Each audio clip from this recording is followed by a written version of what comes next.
Welcome to Tunacheki, the best source of African lists, entertainment, pop culture, and news. I'm Mike Mushi, and we'll be going through the African News Brief. And to start us off, we'll start with the African Cup of Nations, which Algeria won 1-0. They beat Senegal. The first goal was scored in the opening seconds of the match, maybe 2 minutes in. So this makes Algeria to have 2 African Cup of Nations wins. The last time they won was in 1990. And sad for Senegal, this is their second final to have lost.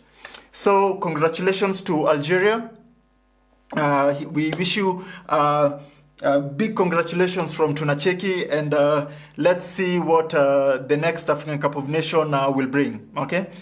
For our second news story, we'll go to Kenya, where Kenya's President Uhuru Kenyatta launched Africa's biggest windmill project. So the windmill is supposed to have 310 megawatts and would cost about $680 million.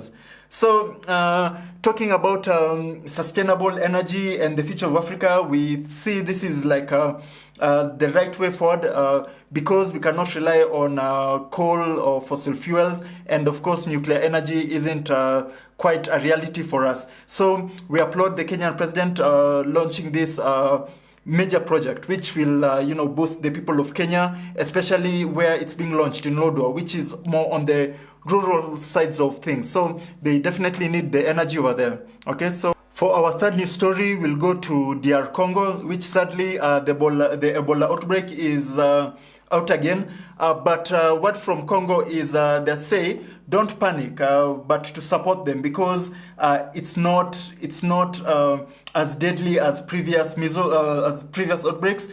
In this article, they say this year alone, 2,000 people have died from measles, right? Just in DR Congo alone, and about 1,700 people have died from Ebola, and nobody is screaming measles or like doing like breaking news about measles in DR Congo. Okay, so according to officials in DR Congo, don't panic.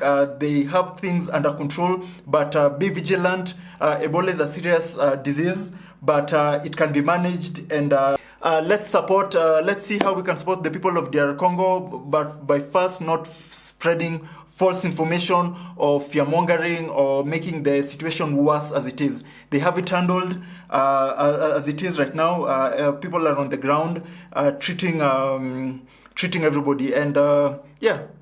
On our fourth news story, we'll go to Tanzania, where Tanzania's President John Magufuli urged Tanzanian women to give birth to as many children as possible. According to him, this will help boost the economy of Tanzania. But according to critics, they say it will just increase poverty and inequality. So let us know what you think of what the Tanzanian president has to say, if his idea might work. Also, Tanzania was on our list for the top 10 most populated African countries.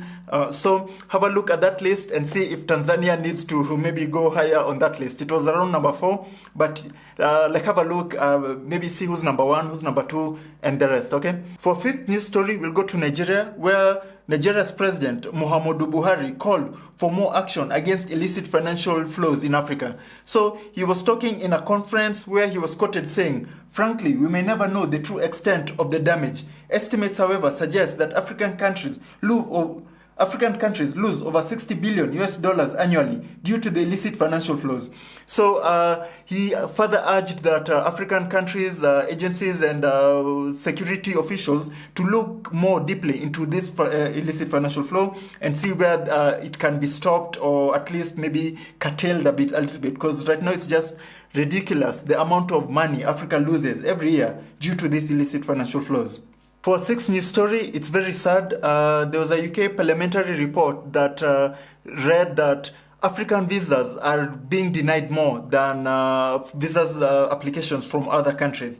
So the parliamentary report noted that a high amount of African visas are being denied for no apparent reason if you compare it to other countries.